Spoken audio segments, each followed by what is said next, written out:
sebelum ini maksudnya ramai ahli parlimen hari ini yang dah jadi kerajaan, yang sebelum ini pembangkang, bersorak, bercakap dengan lantang. Hari ini mereka diam 1000 bahasa.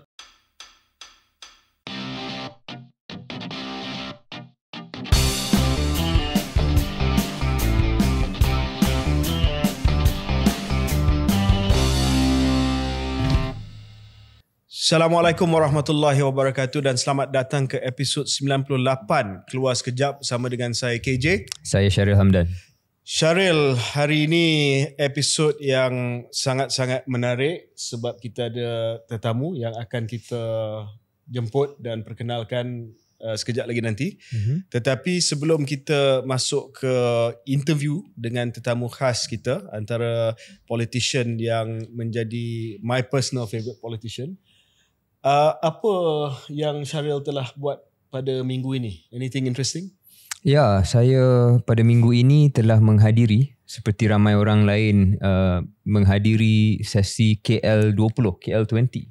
KL20 ni satu sidang kemuncak ataupun satu conference yang dianjurkan oleh Kementerian Ekonomi, Kementerian Digital dan juga MOSTI. 3 kementerian bergabung, dirasmikan oleh PMX yang telah mengumpulkan pelbagai pemain-pemain dalam industri startup, if you can call it an industry, dari segi syarikat pemula yang membabitkan pelabur, membabitkan mereka yang menguruskan dana teroka dan juga sudah tentu syarikat-syarikat yang terbabit dalam sektor tersebut, dan pelbagai pemain-pemain daripada luar negara juga hadir. Jadi saya nampak ia satu, KJ dan saya I think in our own way terbabit dalam sektor ini, dan saya melihat ia adalah satu langkah yang besar, langkah positif. Beberapa pengumuman yang belum lagi ada perincian tetapi memberikan sedikit keterujaan kepada mereka yang bermain dalam pasaran-pasaran syarikat pemula dan pendanaan ini. Ya, mungkin kita boleh kupas dengan lebih lanjut untuk episod yang seterusnya. Cuma saya tengok Syaril satu observation dan mungkin penilaian ini agak superficial sebab kita akan bincang soal pengisiannya kemudian. Tetapi saya nampak pada hari pertama tu memang ramai. Oh biasa sebab dirasmikan oleh PMX. Tetapi pada hari kedua tu, sebab saya pun mengikuti media sosial, agak kurang sikit lah.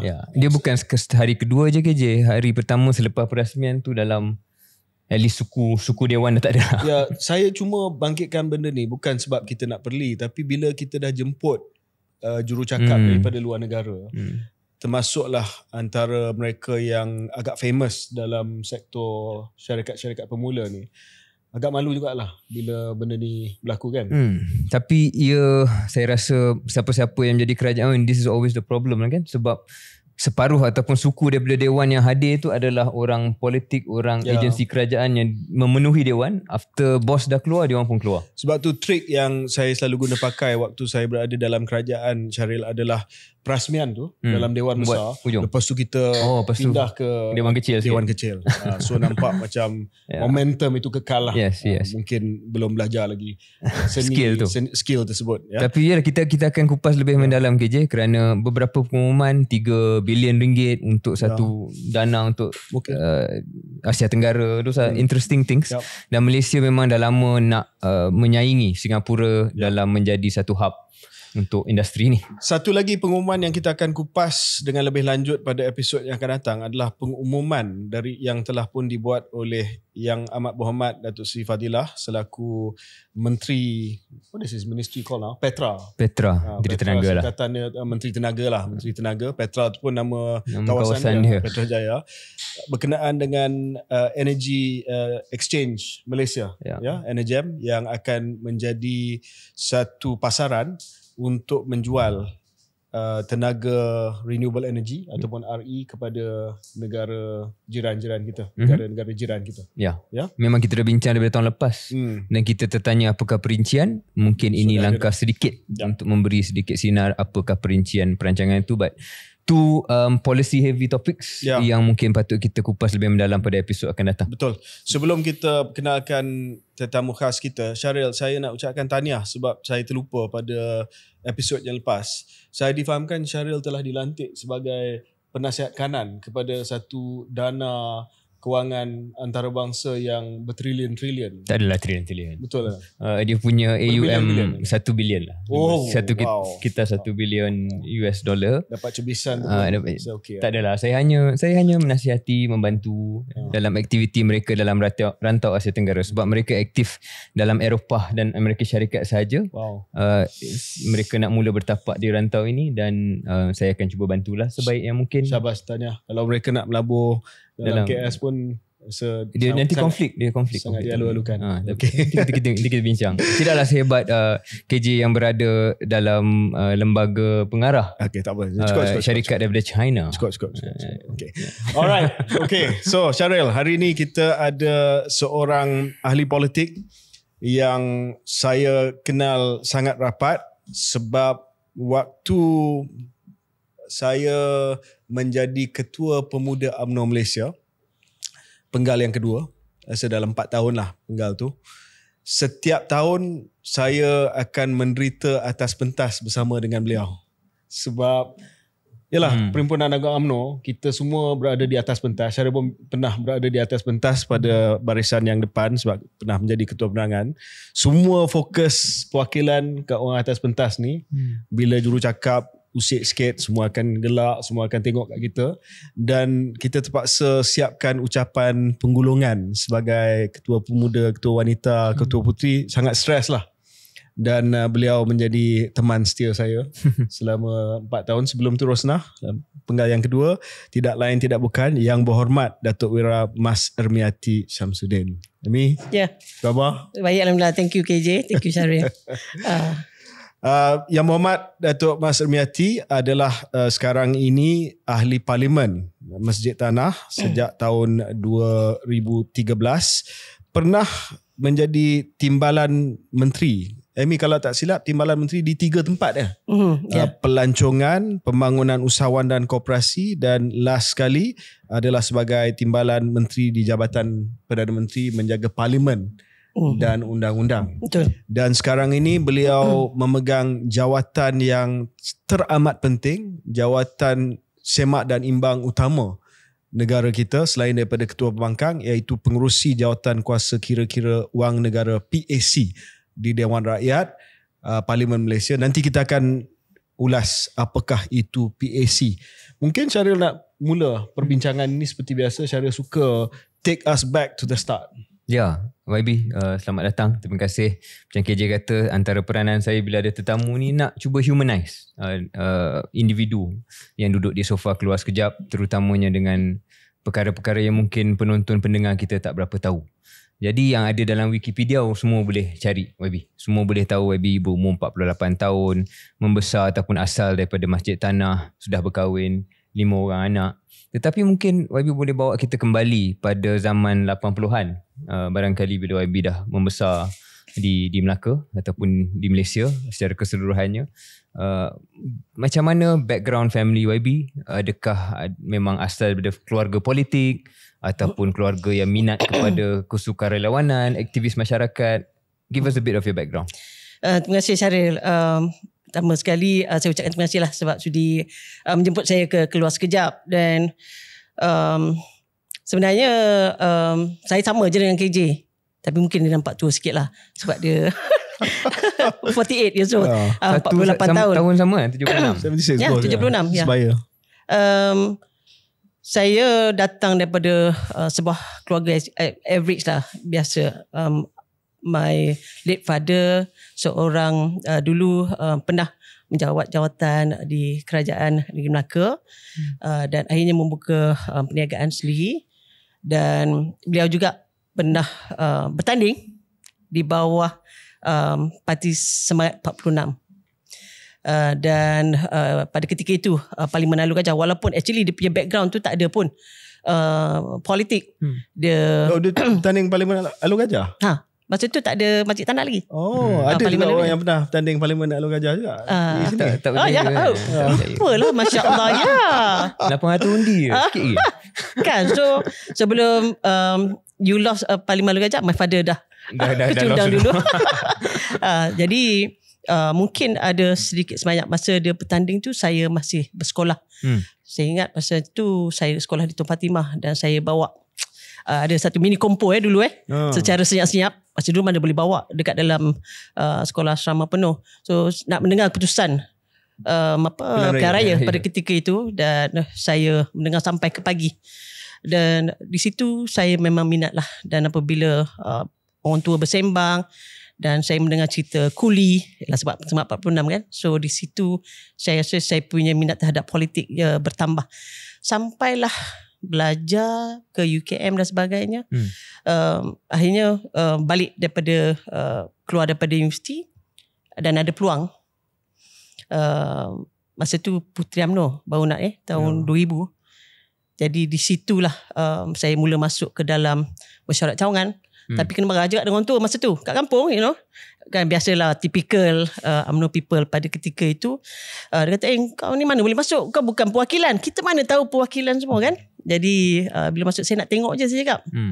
So sampailah bila ada ura-ura kata Puteri UMNO nak tubuhkan, my cousin bagi tahu, masuklah join Puteri UMNO. Jadi YB daripada cawangan lah, memang daripada bawah, tidak diangkat. Saya bermula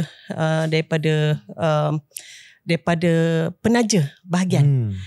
Sebelum tu nak rewind sikit. You YB sekolah Tun Fatimah Girl. Ini pelajar hebat lah.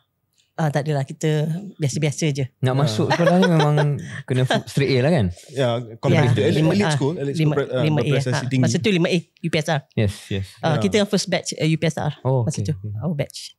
And memang dah tahu nak ambil law. Saya nak ambil law tu masa daripada I think masa dalam darjah-darjah tu lah. Sebab you know why? Sebab ada satu case my mother kena pergi ke court because of the company ni. So saya pun ikut sekali duduk dekat dalam mahkamah, duduk dekat belakang kan, sebab masa tu tak ada orang nak jaga. So I went to the court. Saya tak dengar apa lawyer tu cakap. Jadi saya cakap dalam hati, saya nak jadi lawyer sebab saya nak cakap kuat-kuat dalam mahkamah, so saya tanamkan untuk menjadi seorang peguam lah pada ketika.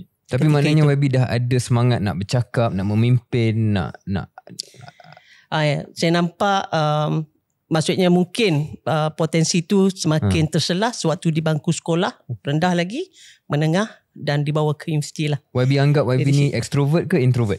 Memang daripada kecil ada that extroverted punya sifat ataupun Rasanya ada, memang daripada kecil memang ada ya. Okay. I think YB Amy yang saya kenal ni extroverted dan mempunyai suara yang besar, yang lantang. So dalam MT pun bila dia cakap, saya rasa tercabar sebagai ketua pemuda. Sebab ketua puteri cakap garang, saya pun kena cakap garang lah. Rosnah sebelum dia agak soft spoken. I see. So ni, tapi nak balik kepada pilihan YB UMNO dululah, sekarang ni dah bersatu. Kalau saya tengok sejarah, sejarah Amy, ayah pernah bersama dengan Semangat 46. Jadi DNA pemberontak tu dah ada sedikit lah, sebab Semangat 46 ni dilihat sebagai kumpulan yang menentang, yang tidak setuju dengan apa yang berlaku dalam UMNO pada waktu itu di bawah Mahathir, dan mereka telah menubuhkan Semangat 46 rentetan daripada pemilihan yang berlaku pada tahun 1987 dan juga UMNO diharamkan oleh mahkamah pada tahun 1988. Yang kedua, YB juga membesar waktu reformasi, sama juga dengan saya lah. Saya rasa kami usia 20-an kot, 21 sewaktu Anwar dipecat. Semangat reformasi. Jadi kalau tengok kepada latar belakang tu, latar belakang ayah pernah Semangat 46 yang tak apa setuju dengan UMNO baru, melalui reformasi dan juga apa yang telah pun berlaku antara Anwar dengan Mahathir, kenapa UMNO? Saya suka soalan ni KJ sebab to be frank with you, saya untuk nak ceritakan dia punya keberadaan dalam politik.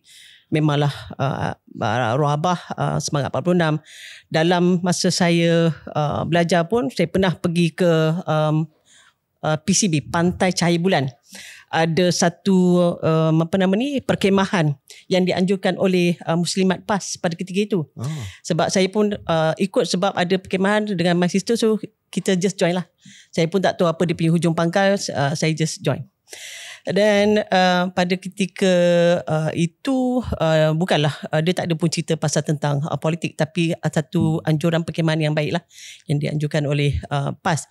In fact, betul KJ cakap, during time reformasi tu saya menampal gambar exam di bilik di universiti. Oh, dia jadi pin-up? Masa tu lah ya. Wow. Exam ya.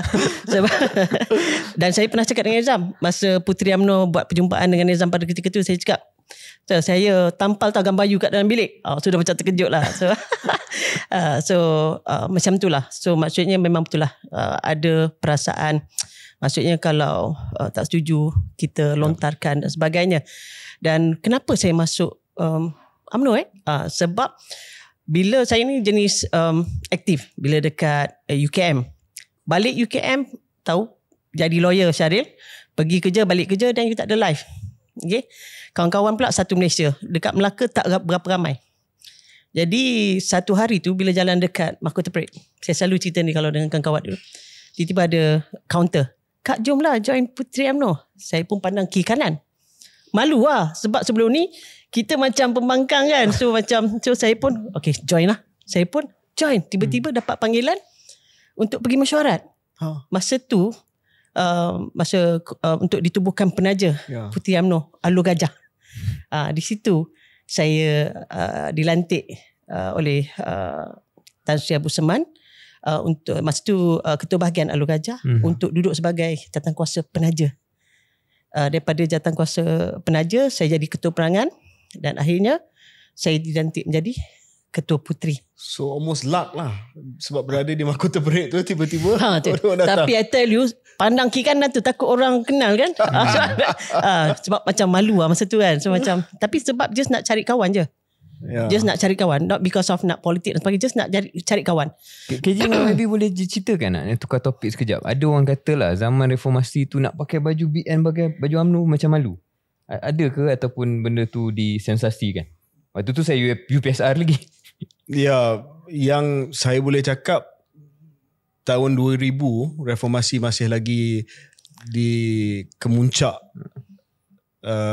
gerakan tersebut. Saya join Pemuda UMNO dan saya boleh kata bukanlah rasa malu literally nak pakai baju tu, tetapi yang pasti bila kita pergi ke program yang melibatkan orang muda, memang kita kena target lah. Memang kena masuk universiti. Tak ramai exco pemuda ataupun pemimpin daripada UMNO, puteri pun yang sanggup pergi masuk universiti.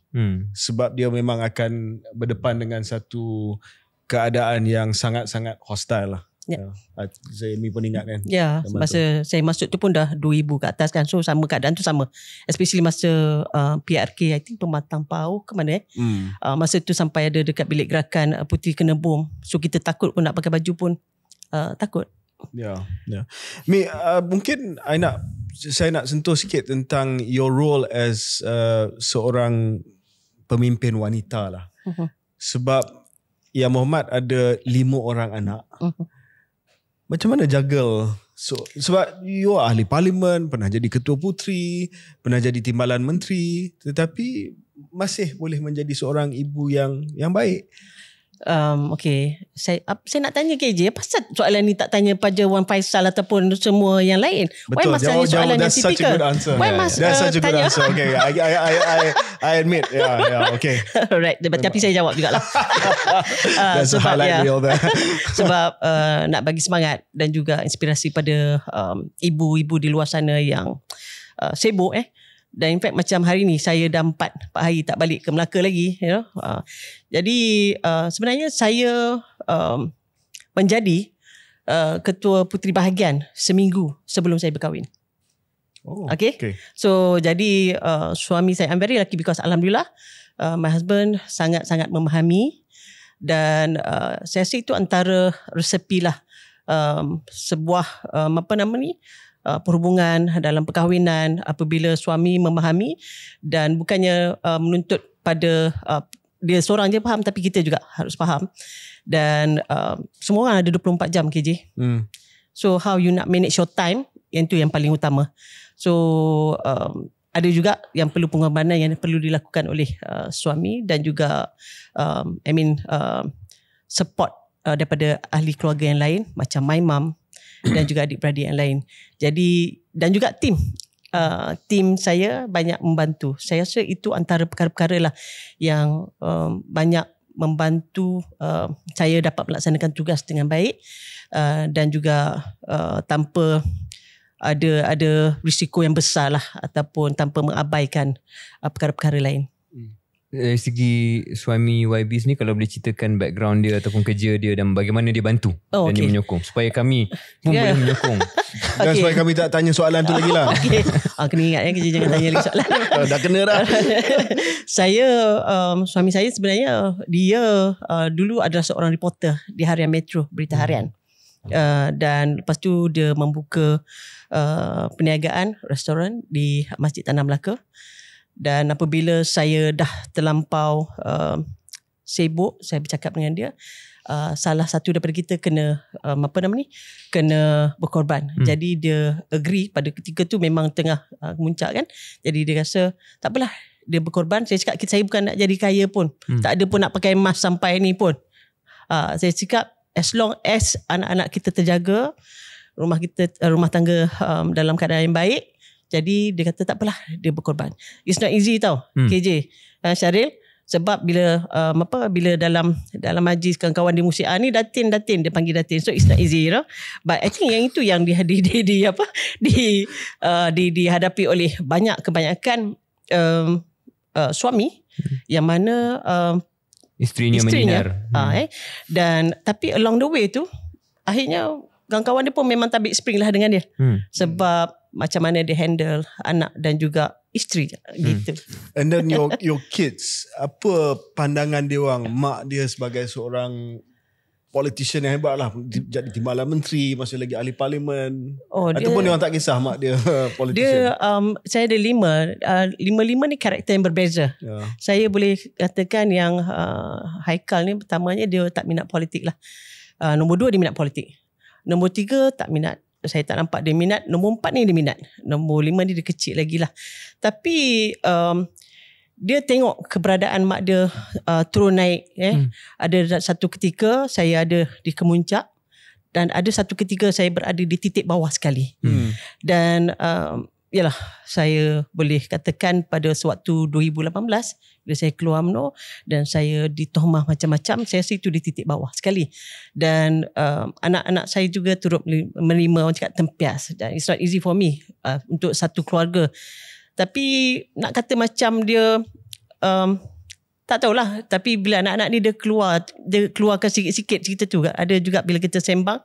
Yang nombor 2 tu lah yang selalu bersembang. Nombor 1 tu dia tak banyak bersembang hal politik. Tapi saya merasakan macam alamak sedihnya. Oh macam ni rupanya perasaan anak aku. Ada ketikanya mereka rasa teruja, berbangga dan gembira. Tapi ada juga pada masanya yang di tahap-tahap tertentu je juga terasa, maksudnya dia pun boleh rasalah keperitan ataupun derita yang dialami oleh ibu dia ni sebagai ahli politik. Sebab akhirnya bila dia tengok pada YB, dia nampak mak dia bukan nampak orang politik. Betul, saya ingat lagi Amy, masa kita kalah tahun 2018, my eldest son Jibril, saya tanya dia, so dah tak jadi menteri lagi lah. Saya tanya dia, apa your feeling bila papa dah tak jadi menteri? Dia kata, saya lagi suka dia tak jadi menteri sebab banyak lagi masa dengan dia. So kita pun tak faham sebab kadang-kadang kita anggap bahawa semua orang nampak kita sebagai orang politik, tapi sebenarnya they see us differently, friends see us differently, family see us differently. Tapi betul ke je, sebab kadang-kadang kita best lah ibu dah tak payah nak pergi meeting selalu, ibu tak payah ni. Betul lah. So, kalau tak soalan dia, besok ibu ada apa? Besok ibu pergi kerja tak? So the same question yang dibagikan pada saya. Sama jugalah saya kerja dengan YB. Memang bila dah tak ada politik ni memang dilihat lebih senang bersama dengan family, dan family pun sebenarnya suka. Last question YB dalam hal anak dan keluarga ni. Mungkin YB boleh bagi a bit of tips kepada, tak kisahlah ibu ataupun ayah yang merupakan ahli politik ataupun sibuk. Apakah tips-tips yang mungkin YB boleh share? Ada 5 orang anak, how do you make sure quality tu, masa yang ada tu YB dapat gunakan sebaiknya sebagai seorang ibu? Yang pertamanya saya melihat kalau ada ruang masa bersama keluarga tu, kita harus habiskan sebaik-baiknya lah dengan mereka. So selalunya kalau macam saya dah out session, saya akan ni, jom siap kita pergi keluar makan, kita spend time tengok movie dan sebagainya. So ini nak tengok Sharif pula, kan? So yang tu. Dan yang keduanya, suami isteri juga kena bahagikan tugas dengan sebaiknya, berbincang dan juga menghormati privacy antara satu sama lain. Dan yang ketiga, trust each other, dan juga trust juga bukan hanya pada pasangan kita juga, tapi trust juga pada anak-anak. Dan kita pun kena bagikan tugasan juga pada anak, dan juga biar dia rasa macam okay, kalau ibu tak ada, so Abang Long kena take lead, ataupun yang nombor 2 dan sebagainya. So saya rasa itu antara tips-tips yang mungkin di luar sana boleh dapat lah. Bukan mudah, I tell you, but insyaAllah along the way tu akan banyak belajar. Itulah. Okay, nice. First segment. Kita break seketika dan kita kembali selepas ini.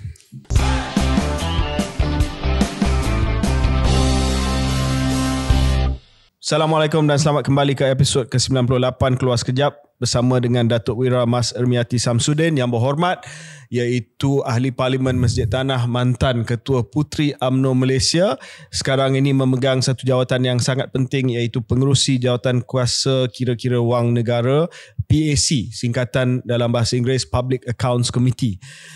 Yang berhormat, segmen ini kita nak bincang dan juga kita nak berkongsi pengalaman dan mendidik pendengar dan penonton Keluar Sekejap berkenaan dengan wujudnya satu institusi penting yang bernama PAC ataupun Public Accounts Committee, jawatan kuasa kira-kira wang negara. Ramai yang dengar dan juga baca dalam berita tentang PAC ni. PAC panggil keterangan, PAC buat siasatan, PAC buat ketetapan, PAC buat syur. Mungkin sebagai satu pengenalan kepada pendengar dan penonton kita, apa PAC ni? Kenapa ia wujud, apa kuasa dia dan apa fungsi dia? Okey, PAC ni adalah merupakan jawatan kuasa kira-kira wang negara yang berada di bawah Parlimen Malaysia, yang mana dia berada salah satu dalam jawatan kuasa khas pilihan Parlimen daripada 5. So kita ada jawatan kuasa peraturan dewan, kita ada majlis mesyuarat dan ada 5, I can't remember. Tapi PAC salah satu. Jadi tugas PAC ni adalah untuk meneliti laporan Ketua Audit Negara yang ada berkenaan dengan pengurusan pentadbiran kewangan, termasuklah pengurusan kewangan Parlimen yang digunakan untuk kegunaan awam. Jadi apabila PAC ni bertindak, ia ada punca kuasa KJ di bawah Peraturan Mesyuarat, di bawah Peraturan Mesyuarat 771 yang membentukkan kita boleh meneliti laporan, dan kita maksudnya boleh bawa kepada prosiding, dan apa juga yang berada di bawah laporan Ketua Audit Negara. Kalau tak ada dalam laporan Ketua Audit Negara pun kita boleh juga bincangkan dan juga bawa, iaitu pun termaktub di bawah punca kuasa di bawah 771 D, tak silap. Jadi kalau contoh macam baru-baru ni HRD Corp bawah 71D tak ada pun dalam laporan Ketua Audit Negara. Macam ventilator, dia ada laporan dalam laporan Ketua Audit Negara. So yang itu kita boleh bahas. Yang tak ada dalam laporan Ketua Audit Negara pun kita boleh bahas. Dan boleh YB ceritakan yang kedua tu, yang tak ada tu, macam mana dia diadakan? Siapa yang biasanya akan membawa satu isu tu? Sebenarnya dia boleh, maksudnya kalau dalam pengetahuan awam benda ditimbulkan public interest.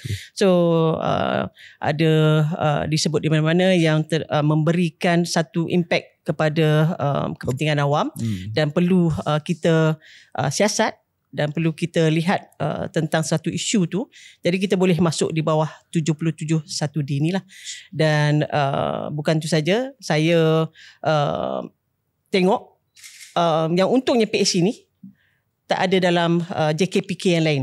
Sebab kita boleh panggil, kita ada punca kuasa untuk panggil menteri, Kita boleh panggil orang awam, kita boleh panggil penjawat awam ataupun siapa saja yang kita rasakan perlu untuk dipanggil ke dalam proceeding dan untuk mereka mengemukakan dokumen so that macam bila dalam proceeding tersebut bagi memperkukuhkan untuk kita buat pelaporan di dalam laporan yang akan dibentangkan di parlimen nanti. Dengan mudah kata, PAC ni satu jawatan kuasa yang diwujudkan di parlimen, yang dianggotai ahli-ahli parlimen, yang melihat kepada apa saja isu yang melibatkan perbelanjaan kerajaan. Betul. Sebab itu dia kata jawatan kuasa kira-kira wang negara. Betul. Accounts Committee. Betul. Sama ada isu itu dibangkitkan dalam laporan ketua audit negara ataupun apa saja projek yang program yang melibatkan perbelanjaan kerajaan. Tu kita dah faham dengan jelas. Terima kasih Yang Berhormat. Saya nak tanya sikit tentang keanggotaan PAC ni, sebab dulu-dulu zaman BN kuat lah, pengurusi PAC ni juga datang daripada kerajaan. Ahli parlimen kerajaan, Barisan Nasional pada waktu itu. Dan ahli PAC ni mestilah menjadi ahli parlimen biasa, bukannya menteri ataupun timbalan menteri.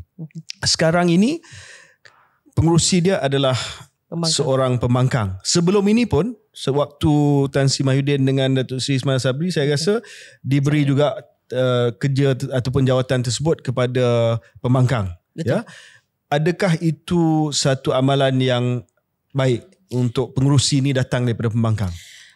Dan siapa ahli lain? Okey, dalam keanggotaan PAC bawah 77 Peraturan Mesyuarat Sub 2, dia pengurusi dengan timbalan naib pengurusi kita panggil haruslah melalui usul yang dibentangkan di parlimen. Macam saya hari itu, yang usulkan saya adalah Yang Amat Berhormat Perdana Menteri sendiri, yang disokong oleh Yang Amat Berhormat Timbalan Perdana Menteri, iaitu saya sebagai pengurusi dan naib pengurusinya adalah YB Wong Siew Kee daripada Keluang, dan keanggotaannya itu minimum 6 orang. Okey. Jadi tapi yang diberikan nama mengikut parti-partinya adalah seramai 12 orang. Komposisinya 8-4. 8 kerajaan, 4 pembangkang. Dan saya KJ, masa KJ jadi menteri, saya jadi PAC tau KJ. Masa during 2013. So ya, saya ada 2 tahun ada pengalaman di bawah masa tu pengurusi PAC Jazlan, now timbalan speaker Dewan Negara. Jadi pada waktu ketika itu, macam KJ cakap betul, pengurusi PAC-nya adalah kerajaan. Tetapi berlaku perubahan dari semasa ke semasa. Rasanya masa Rona Kiandi ditukar, maksudnya pengurusinya haruslah daripada pihak pembangkang. Dan amalan ini berterusan sampailah hari ini. Dan saya melihat itu adalah satu perkara yang baik. Jadi tidak ada masalah pun. Macam saya melihat pada hari ini, saya sebagai pengurusi PAC, Wong Siew Kee sebagai naib pengurusi, dan ada ahli-ahli yang lain. Walaupun kita ada pelbagai ideologi ataupun parti yang berlainan, tapi when it comes to PAC punya matters, semua satu agenda. Demi kepentingan negara, kepentingan awam, dan juga kita harus melihat, menjaga sebaik mungkin apa yang kita tengok. Maksudnya kita untuk melihat ketirisan, penyalahgunaan kuasa, penyelewengan, dan juga pembaziran daripada berlaku. Sekarang ni anggota berapa ramai? Termasuk ada YB? 12 campur 2, 14. 14 dan 14 tu komposisinya 84 yang tu hanya komiti saja. Yang tak termasuk pengurusi dengan 12 14 lah. Okey, so adakah nisbahnya sepatutnya 1-1? Dia tak ada sebut nisbah dalam, tapi nisbah yang adil lah. Saya tanya pandangan, sebab sekarang ni lebih ramai daripada kerajaan. Tapi sebab kalau tanya saya, kalau ada sekarang pun sama ada pembangkang ke kerajaan, bila kita kat dalam tu, dia tak ada cerita pun pasal ni. Bila kat dalam tu, masing-masing ada satu kebersamaan untuk siasat, untuk pastikan apa juga yang isu yang kita bincangkan tu, supaya dapat ni lah. Saya pernah tampil di hadapan PAC beberapa kali dah. Sebab saya pegang beberapa kementerian yang agak penting dan sensitif, terutamanya waktu COVID lah. PAC ni jangan main-main. Sebab dia bukanlah mahkamah. Nanti mungkin YB boleh cerita perbezaan antara mahkamah dengan PAC sebab seorang lawyer. Tapi dia PAC ni proceeding dia pertamanya wajib hadir. Tak boleh tak hadir. Yang kedua, wajib memberi segala dokumen.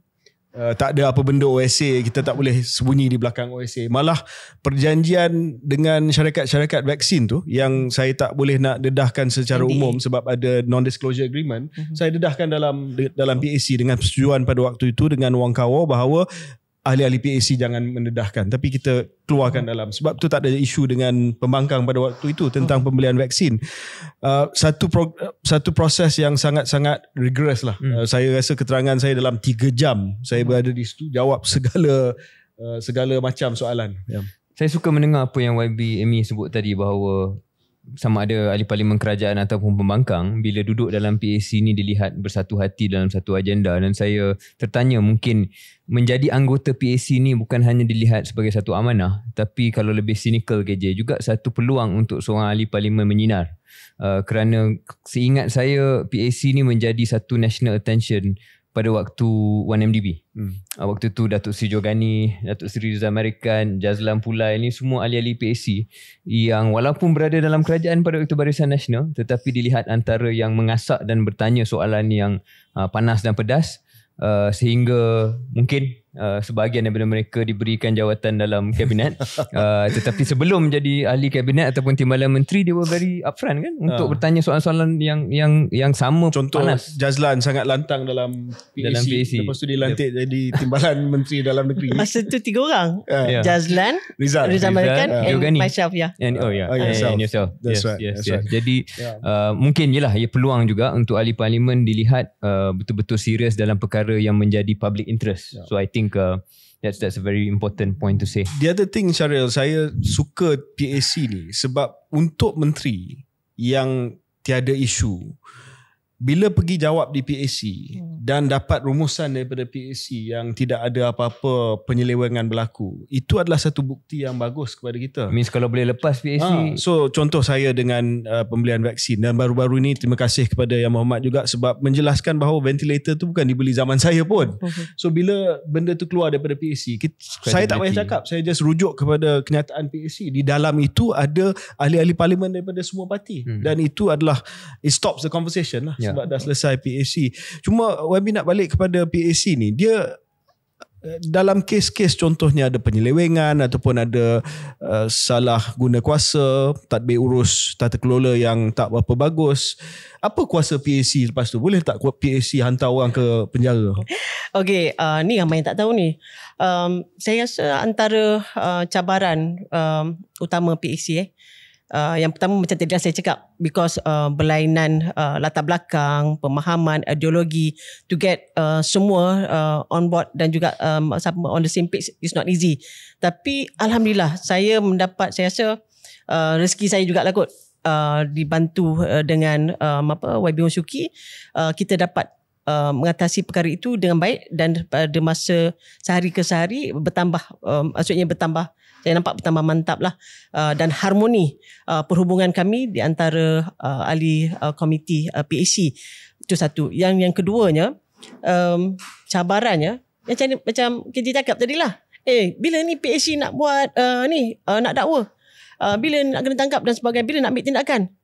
Yang ini yang ramai orang tak faham, dan ini juga ramai ada di kalangan ahli parlimen pun tak faham, because the same question ditimbulkan kepada ahli PAC. Sebenarnya PAC tidak ada kuasa untuk mendakwa dan juga menghukum. PAC hanya untuk menyiasat dan bentangkan pelaporan itu, dan kemudian selepas 3 bulan ada tindakan susulan oleh pegawai pengawal.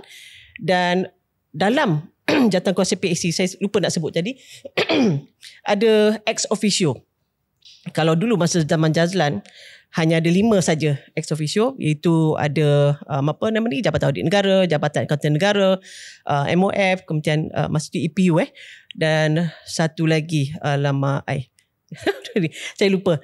Tapi masa semakin ditambah baik, dan ketika untuk penggal ke-14 ditambah baik kepada lagi 2, iaitu AGC dan juga SPRM. Ya. Jadi SPRM ada dalam tu. So dia boleh ambil tindakan Boleh susulan. ambil tindakan susulan. Jadi bukanlah tugas PAC untuk mengambil tindakan untuk mendakwa ataupun menghukum. Jadi ini yang perlu dan memang ditegangkan pada sepatutnya ramai. macam tu kot pembahagian kuasa. Takkan orang parlimen nak Betul. juga menjadi judge ataupun menjadi tukang hukum. Tapi tukang dakwa. PAC boleh memberi syur penambahbaikan kepada agensi-agensi yang disiasatkan. Yang itu yang kita lakukan. Ya. Sebab itu show-show yang kita buat sewaktu laporan dan kita melalui proses, maksudnya contoh kalau laporan ketua audit negara, daripada laporan ketua audit negara dan kita ada pra-proceeding. Kemudian pra-proceeding ni maksudnya kalau laporan ketua audit negara, jadi ketua audit negara akan bagi sedikit taklimat pada kita. Lepas tu proceeding, siapa yang patut kita panggil. Kalau kata KSU kementerian A dan kita panggil ke kementerian A, ataupun siapa lagi saksi yang kita nak panggil. Kemudian beberapa proceeding, kalau perlu kita turun ke bawah, kita siasat dan sebagainya, kita buat. Macam saya bawa balik daripada Kedah ni, kita pergi tengok pasal isu penanaman padi. Jadi kita tengok pergi ke Empangan Pedu, tengok macam mana pengaliran air dibuat. So itu antara perkara yang kita turun ke lapangan untuk siasat sampai macam tu sekali. Dan akhirnya bila ada housekeeping untuk check one by one. After show-show yang kita dah buat, kita bincang dengan, sama juga dengan ex officio yang sentiasa memberikan pandangan dan juga kerjasama yang baik supaya tidak ada percanggahan di antara, atau percanggahan satu daripada segi fakta. Sebab PAC ni sangat penting. Faktanya kena tepat, kena betul. Jadi kalau tak betul, macam mana orang nak percaya tentang laporan yang akan kita bentangkan. Jadi tugas ex officio pun sangat besar. Babi pernah ada orang yang dipanggil untuk memberi keterangan yang degil tak? Yang YB terpaksa tengking ke ataupun terpaksa tegas sikit. Sebab saya tahu YB boleh garang juga. Okey lah. Tapi garang setakat ni saya punya kesabaran tu masih tidak teruji lagi lah. Okay. Tapi ada juga di kalangan ahli-ahli PAC yang ada yang agak ni, tapi setakat ini masih lagi terkawal lah, dan tak adalah mencabar kesabaran ahli-ahli PAC. Dan kita tengok even yang hadir tu pun ada juga yang nak mengelak nak hadir dan sebagainya. Dia kata tak boleh hadir dan sebagainya. Tapi like you said just now, maksudnya dia tak mau mau ataupun tidak, dia kena juga hadir. Kalau tak, boleh disapina kan untuk boleh kehadiran. Ya, boleh disapina. Jadi begitu rumitlah penyediaan sebuah laporan PAC.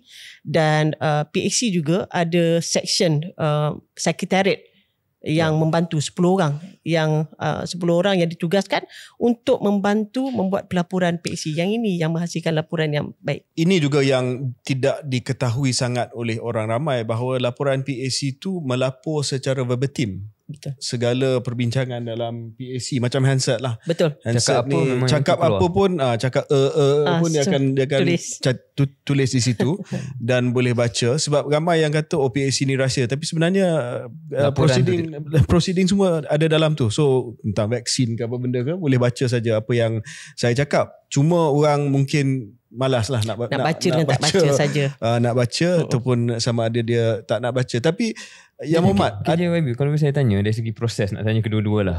Kalau di negara lain kita lihat benda itu ditayangkan di televisyen dan sebagainya. Baru nak tanya. Pandangan sebab orang malas baca Baby. So kalau TV orang tengok. Why not kita just buka sebagai live proceeding dekat TV? Saya sebenarnya masa saya masuk masa bulan April tu, saya masuk pun saya dah menyuarakan untuk kita bukakan proceeding itu. Maksudnya proceeding dibuat secara terbuka. Okay. Dan saya juga menghantar surat kepada Speaker Dewan Rakyat untuk menyatakan hasrat tersebut. Saya hantar 2 kali kepada beliau, dan kemudian saya berjumpa dan saya bertemu dan juga berbincang tentang hasrat PAC untuk diadakan secara terbuka. Tetapi ada banyak perkara yang harus dibuat. Antaranya adalah perlu meminda Peraturan 85, Peraturan Mesyuarat, maksudnya kerahsiaan dan sebagainya. Dan mungkin ada pelbagai kekayaan, saya tak boleh nak nyata kat sini lah. Okay? Perbincangan bersama dengan Speaker Dewan, dan akhirnya tak dapat dilaksanakan sebab hujungnya nanti memerlukan kepada persetujuan daripada Speaker Dewan Rakyat. Sebab kalau PAC buat, Nanti takut So buat masa JKPK ni lain nanti pun dekat. Buat masa ni Tan Sri Johari Abdul tak apa-apa nak setujulah. Tidak setujulah. So jelas.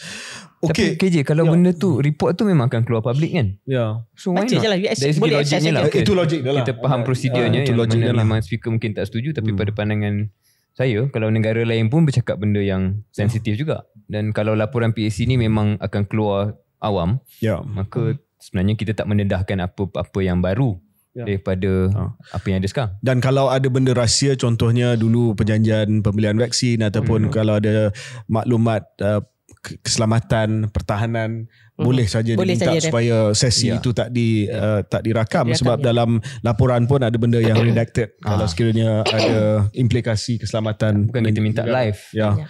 Cakap soal pertahanan ni, Yang Muhammad, saya nak panaskan sikit perbincangan kita lah. Sebab kalau tadi Yang Muhammad kata belum lagi ada isu yang menguji kesabaran Yang Muhammad, tapi ada satu isu yang menguji kesabaran rakyat yang berada di hadapan PAC pada waktu ini, iaitu projek pembinaan LCS. Kapal pesisir tempur, Literal Combatant Ship, Maharaja Lela Class, yang dijanjikan kepada tentera laut Diraja Malaysia. Dan projek ini telah pun mengambil masa yang sangat lama. Asalnya 9 bilion untuk 6 kapal LCS. Sekarang ini 11 bilion untuk 5 kapal LCS.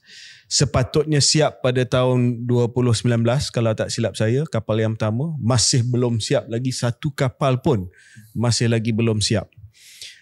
Jadi saya nak tanya kepada Yang Muhammad, apa kedudukan projek LCS ni? Sebab LCS ni adalah satu isu live yang ada di depan PAC. PAC belum tutup lagi buku LCS ni, dia terbuka lagi. Ya, terima kasih KJ. Untuk LCS ni, ya kita pun tahu ada satu ketika tu isu LCS ni sangat menggemparkan dan juga menggegarkan pentas politik tanah air, terutama sekali pembangkang pada ketika itu, dan sehinggakan pada sesi penggal parlimen pada kali ini juga isu itu kita bawakan, tetapi dalam konteks untuk progres, untuk kita melihat bagaimanakah progres pembinaan kapal tersebut. Dan kalau kita tengok, kalau pelaporan yang sebelum ini pun memang ada dinyatakan dengan prosiding-prosiding yang lepas, dinyatakan dengan jelas bahawa terdapat ketirisan dan juga penyalahgunaan kuasa yang berlaku sewaktu dalam pembinaan tersebut. Satu. Dan untuk laporan tindakan susulan yang kita bentangkan di Parlimen Malaysia, dinyatakan ada beberapa syur yang telah pun kita berikan kepada MINDEF untuk mereka mengambil tindakan. So syur-syur yang kita dah buat mengambil kira tentang kerisauan PAC supaya ianya dapat dilaksanakan tepat pada waktu yang telah pun ditetapkan sebagaimana di dalam SA 6. Okey, maksudnya patutnya bulan depan ni dia kena siap dalam tempoh 2 tahun, pengujian kru dan sebagainya, dan sebelum diserahkan kepada TLDM. Jadi kita nak tengok. Tapi dalam tempoh tersebut, kalau kita tengok pada laporan PAC, ada varian 1.49% ada kelewatan. 86 hari. Nampak sikit, Syaril, 1.49%, tapi nak hampir 3 bulan. Jadi sebab kebimbangan itu yang kita tekankan bahawa MINDEF perlu dengan seberapa daya memberikan perhatian sepenuhnya untuk memastikan supaya ianya tidak ada kelewatan yang berlaku. Sebab kalau kelewatan berlaku, akan berlaku kenaikan kos-kos yang tidak wajar. Untuk makluman pendengar, ini adalah susulan daripada syur pertama daripada PAC supaya MINDEF perlu memastikan pelaksanaan pelan mobilisasi mengikut syarat yang ditetapkan dengan kapal pertama. Ini kapal pertama ni. Ada 5 kapal. Ini baru kita cakap soal kapal pertama ni. Betul. Yang sepatutnya seperti mana yang Muhammad sebutkan tadi, disiapkan pada bulan depan. Mei ni bulan depan. Berapa hari lagi? 2 minggu lagi. Dan pada bulan Mei dia siap dan dia perlu diluncurkan atas air. Baru perkataan luncurkan itu betul. Bukan peluncuran buku, peluncuran kapal, betul. So kapal ni kena diluncurkan atas air dan dia selama 4 bulan commissioning sebelum ianya diserahkan sepenuhnya kepada TLDM pada Ogos 2026. Tapi saya tengok ulasan daripada PAC yang Muhammad boleh sahkan, PAC melahirkan kebimbangan bahawa peluncuran kapal pertama ni pada bulan Mei ataupun Jun oleh pihak kontraktor sebab detail design dimuktamadkan sepenuhnya sebelum detail design dimuktamadkan sepenuhnya, walaupun pihak kontraktor memberi jaminan bahawa amalan berkenaan adalah satu kebiasaan dalam industri pembinaan kapal. Apa maksudnya? Sebab dia dia berlaku kelewatan sebab dia tak bagi sebab yang tu dia punya nak approve kan ni bukannya di Malaysia tetapi di Naval di Perancis di yang lain lah kan. Cuma apabila berlakunya kelewatan macam 1.49 tadi tu, kita risau bahawa ianya akan menyebabkan perkara-perkara lain yang akan muncul. Dan sebab itu kita tengok Ogos 2024 ni, siap semua dia punya design. Dan design yang tak siap ni pihak MINDEF dan juga TLDM menyatakan bahawa bukannya yang crucial, bukan yang critical sangat lah. Yang critical part tu semua dah settle, cuma yang macam benda-benda kecil macam ada dalam bilik mereka atau bilik-bilik benda-benda kecil lah yang tak menjadi perkara yang akan membawa kelewatan. Betul. Jadi yang itu yang mereka katakan sewaktu dalam proceeding tersebut. Tapi walau bagaimanapun kita tak naklah mengambil mudah tentang perkara tersebut, sama ada ianya kritikal ataupun tidak, ia harus disiapkan. Maknanya dan juga design pun harus siap Ogos 2024. Maknanya PAC melahirkan kekhawatiran, satu dah memang lewat hampir 90 hari. Kedua ialah detail design tu belum muktamad. Betul. Walaupun dikatakan bahawa yang tak muktamad itu benda yang tak kritikal. Sebab ada kerisauan, kalau detail design tak muktamad, dia terpaksa buat rework semula. Dan 15 ke berapa? 15 hingga 20%. Betul. Itu kebimbangan PAC. Bila design benda tu tak siap, tapi benda tu dah siap. Takut dia kena buat balik lah benda-benda dalam kapal tersebut. Sehingga 15 hingga 20%. Nak tanya Yang Muhammad, apa pihak kontraktor dia kena lapor kepada PAC berapa banyak kali? Dia kena sebab dalam yang syur kita tu kena 3 bulan sekali. Okey, tapi dalam masa yang sama juga kita nak mereka pastikan bahawa ada juga komiti-komiti lain, ada jawatankuasa kerja, jawatankuasa teknikal, ada ada lagi project monitoring committee, project monitoring review yang dilaksanakan di antara KSU dan juga KSP. So yang ini semua adalah tindakan-tindakan susulan yang dilaksanakan oleh MINDEF dengan TLM dan juga kontraktor, so that mereka dapat capai maksudnya keputusan yang maksimum lah, dia punya hasil yang maksimum. Yang Muhammad, ini tugas PAC untuk pantau pelan mobilisasi. Dengan bahasa mudahnya, PAC punya tugas ni minta supaya laporan diberi dari masa ke semasa dalam usaha untuk menyelamat projek ini. Yang sudah lambat, yang sudah menelan kos luar lebih tinggi daripada anggaran asal Extra 2 billion. extra 2 billion seperti mana yang dipersetujui oleh kabinet waktu tu saya ada dalam jemaah menteri sebab kita nak selamatkan projek ini.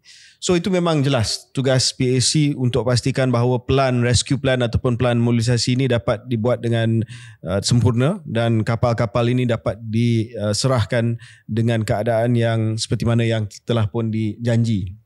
Okey, kita terima itulah semua YB, walaupun YB khawatir dan PAC khawatir mungkin ada sedikit kelewatan. Kita tengok bulan depan sama ada diluncurkan ataupun tidak. Tapi poin yang saya juga nak bangkit Yang Mohd adalah, adakah PAC melihat kenapa kita berada dalam keadaan hari ini berkenaan dengan projek LCS ni? Soal nak pulihkan projek ini kita faham. Okey, PAC tengah buat kerja. Tapi why in the first place projek ini gagal? Saya rasa semua mungkin dah ada dalam pelaporan PAC sebelum ni. Jadi macam saya cakap tadi awal tadi, sebelum ini maksudnya ramai ahli parlimen hari ni yang dah jadi kerajaan, yang sebelum ini pembangkang, bersorak, bercakap dengan lantang. Hari ni mereka diam 1000 bahasa. Saudara Datuk Seri Akmal selaku ketua portfolio pertahanan Perikatan Nasional banyak kali bangun dan juga bangkitkan, dan juga beberapa ahli parlimen Perikatan Nasional. Tapi kita juga mengharapkan perkara yang sama juga berlaku daripada sebelah pihak kerajaan yang sebelum ni lantang bercakap tentang dan mempersoalkan tentang LCS. Memang kita tahu ada dah tindakan dihadapkan ke mahkamah. Ada satu kes pendakwaan, dan apabila kita tanya dalam proceeding, kita tanya pada SPRM what happened, so kita dah ada benda ni macam tak ada progress pun. Tak ada progress pun tentang isu yang dibangkitkan sebelum ni tentang pembaziran atau penyalahgunaan kuasa yang ketirisan yang berlaku. Jadi alasan yang diberikan oleh pihak SPRM masih lagi dalam siasatan. KJ. Jadi sebab itulah bila tu YB yang itu SPRM? Saya tak boleh nak jawab sebab bila yang Mohd tanya SPRM tu. Yang itu ada dalam laporan last proceeding kita. Dah ada dalam Yang Mohd telah pengusikan mesyuarat tu. Itu saya pengusikan, dan yang tanya soalan tersebut adalah YB Bayan Baru tanya. Jadi SPRM jawab maksudnya masih dalam siasatan. Sebab kalau saya rujuk kepada laporan jawatankuasa PAC pada tahun 2022, ini di bawah saudara Yang Mohd Wong Kar-Wah, memang dalam laporan itu, ini sebelum menyatakan bahawa syarikat BNC, Baustedt Naval Shipyard, nama asal dia, menghadapi cost overrun sebanyak 1.4 bilion ringgit. Cost overrun. Dan antara sebab cost overrun itu telah pun berlaku adalah kerana banyak sebab lah. Tapi antara masalah dia juga adalah berkenaan dengan reka bentuk yang diguna pakai oleh TLDM dalam pembinaan LCS ini. Dan saya nak rujuk kepada satu kenyataan yang dibuat oleh Yang Mohd Ahli Parlimen Iskandar Puteri, Liu Chin Tong. Dia pernah jadi timbalan Menteri Pertahanan. Ini saya nak quote ya. Dia kata dia memberi amaran kepada Yang Mohd Datuk Seri Ahmad Zahid Hamidi supaya mengambil tanggungjawab atas kegagalan projek kapal tempur pesisir LCS selepas meluluskan projek berkenaan sebagai Menteri Pertahanan 2011. Dia cakap, Chin Tong mengingatkan Zahid supaya tidak cuba lari daripada tanggungjawab, malah perlu menjawab kepada rakyat berhubung projek tersebut. Kenapa? Kerana projek LCS itu diluluskan sewaktu Zahid jadi Menteri Pertahanan, dan Zahid jugalah, dan perkara ini disahkan oleh seorang saksi di dalam proceeding PAC pada waktu itu, iaitu Timbalan Ketua Sekretariat Jawatankuasa Siasatan Tadbir Urus Perolehan dan Kewangan Kerajaan, Guna Arulan David, bahawa Zahid juga membuat keputusan untuk menukarkan sistem LCS daripada sistem Sigma kepada sistem Gowin sebelum berunding dan meminta nasihat pihak TLDM.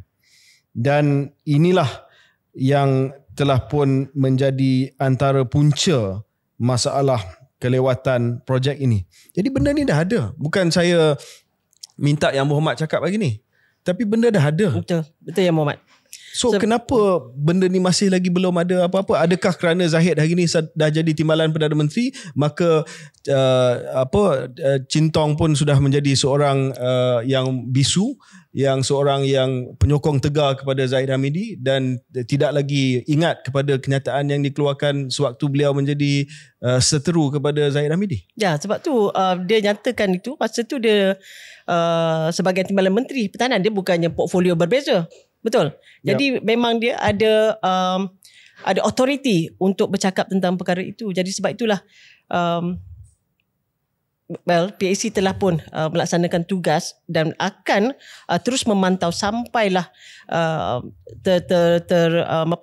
diserahkan kapal yang kelima nanti. Tapi untuk yang perkara ini saya haraplah juga supaya tidak perlu ada maksudnya semua orang bercakap baliklah semula, supaya bukanlah saya nak kata perlu ada tekanan, tapi yang ini melibatkan soal bukan ratus juta KJ, Syaril, bilion wang negara yang harus kita lihatkan supaya tidak ada lagi perkara seumpama ini ataupun projek seumpama ini yang akan menjadi isu besar, perkara yang sama juga di masa hadapan. Mungkin naratif yang akan dibawa oleh pihak yang memberikan gambaran berbeza YB dan juga KJ ialah ini soal kelewatan. Ini tidak semestinya ada salah guna kuasa ataupun penyelewengan. Mungkin sebagai pengurusi PAC, YB boleh ceritakan apa yang telah dijumpai oleh PAC, walaupun laporan ada tapi di sini dikeluar sekejap. YB boleh ceritakan rumusan lebih kurang kenapa PAC menganggap ada salah guna kuasa? Memang ada salah guna kuasa, itu telah pun dinyatakan dalam proceeding sebelum ini. Maksudnya sewaktu Wong Kawal terjadi typing menjadi pengurusi PAC. Sebab untuk dalam waktu saya menjadi pengurusi PAC, kita dah dimensi yang berbeza dah. So kita dari segi progres pembinaan dan sebagainya. Tetapi laporannya ada di dalam laman web Parlimen Malaysia yang boleh diakses. Sebab itu kalau rakyat Malaysia di luar sana rasa sayangkan negara dan harus ada tindakan segera yang dibuat oleh pihak berkuasa, boleh buat laporan kepada pihak polis ataupun SPRM berdasarkan handset yang ada di bawah PAC untuk dibuat parlimen, untuk dibuat laporan untuk diambil tindakan. Tapi nak tanyalah yang Muhammad ya, sebab dalam PAC ni anggota dia ada yang terdiri daripada mereka yang sebelum ini lantang menyerang Barisan Nasional, terutamanya berkenaan dengan projek ni lah. Tadi yang Muhammad jelaskan bahawa Bayan Baru yang bangkitkan benda ni. So kita boleh kata YB Sim dia konsisten lah. Dia dulu pun dia cakap, hari ni pun cakap. Ada ahli-ahli parlimen lain yang sangat-sangat lantang dulu. Mungkin Peluang, Bangi, kawan you Bangi. Tapi sekarang ni dia tak bangkitkan isu Zahid Hamidi ni lagi. Saya sebut dua tu sebab dia orang DAP dan kita rujuk kepada kenyataan daripada Cintong daripada DAP. Dia orang tak rasa malu ke yang sekarang ni dia tak bangkitkan semula isu saya ni? Tak boleh nak katakan begitu sebab mereka di dalam PAC. So apa-apa perkara yang kita bincangkan itu maksudnya banyak yang kita perbincangkan dan menjadi kerisauan ataupun tugas utama kita untuk pastikan ianya dapat dilaksanakan sebaik mungkin. Cuma ahli parlimen yang kat luar sana, dia bukan PAC member, kat mana suara mereka? Sebab kalau PAC mungkin tertakluk pada perkara-perkara ataupun peraturan yang telah pun kita bincang menjadi kerahsiaan dan sebagainya. Tapi saya pun nak tertanya-tanya juga, what happened to suara-suara ahli parlimen yang dulu, macam saya nyatakan tadi, yang dulu main kuat bising tentang tindakan salah laku.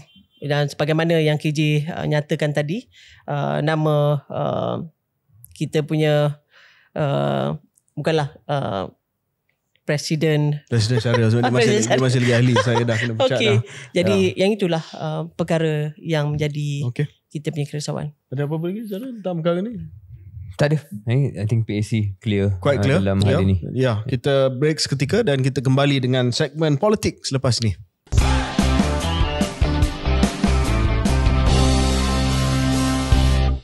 Selamat kembali ke episod 98 Keluar Sekejap bersama dengan Yang Mohd Datuk Wira Mas Ermiyati Samsudin. YB tadi kita dah cakap tentang PAC. YB dah bagi gambaran terutamanya dalam bukan hanya latar belakang bidang kuasa tapi juga satu kes khusus soal LCS ni dan perkembangannya. Kita nak kembali kepada isu politik pula. Isu kepartian, isu politik kepartian terutamanya soal Bersatu Perikatan Nasional. Mungkin kita mulakan segmen ni YB dengan YB sendiri.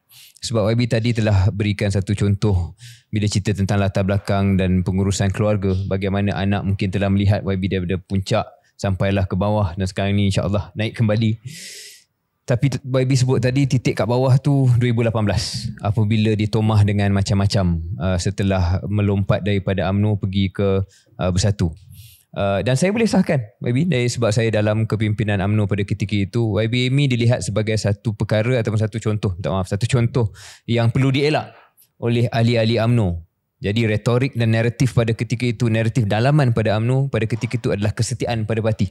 Setelah kalah 2018 menjadi pembangkang, kami tetap setia. Itu memang dalam setiap ucapan lah.